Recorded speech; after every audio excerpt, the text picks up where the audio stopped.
ఇవాళ మీ అందరితో కూడా నేను ఒకటే కోరుతా ఉన్నా, రేపొద్దున దేవుడు ఆశీర్వదించి ఇటువంటి అన్యాయమైన పాలన పోయి రేపొద్దున దేవుడు దయతో మీ అందరి చల్లని దీవెనలతో రేపొద్దున మనందరి ప్రభుత్వం అధికారంలోకి వచ్చిన తర్వాత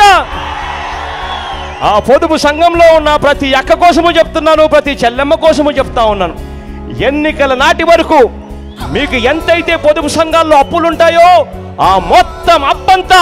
4 దఫాలుగా నేరుగా మీ చేతికి ఇచ్చేస్తాను అని చెప్పి హామీ ఇస్తా ఉన్నాను ప్రతి అక్కకు, ప్రతి చెల్లెమ్మకు. రాష్ట్ర వ్యాప్తంగా గ్రామీణ ప్రాంతంలో అయితేనేమి, పట్టణ ప్రాంతంలో అయితేనేమి దాదాపుగా 8,71,000 స్వయం సహాయక సంఘాల్లో దాదాపుగా 87 లక్షల మంది అక్క చెల్లెమ్మలు వారికి బ్యాంకుల్లో దాదాపుగా 27,000 కోట్ల రూపాయలను చేసిన అప్పులుగా వారి బ్యాంకు అవుట్ స్టాండింగ్స్ కింద ఉంటే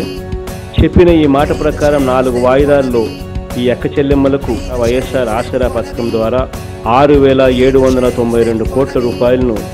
ఈ పొదుపు సంఘాల అక్క చెల్లెమ్మల ఖాతాల్లో నేరుగా ఆ డబ్బును ఇవ్వడం జరుగుతుంది.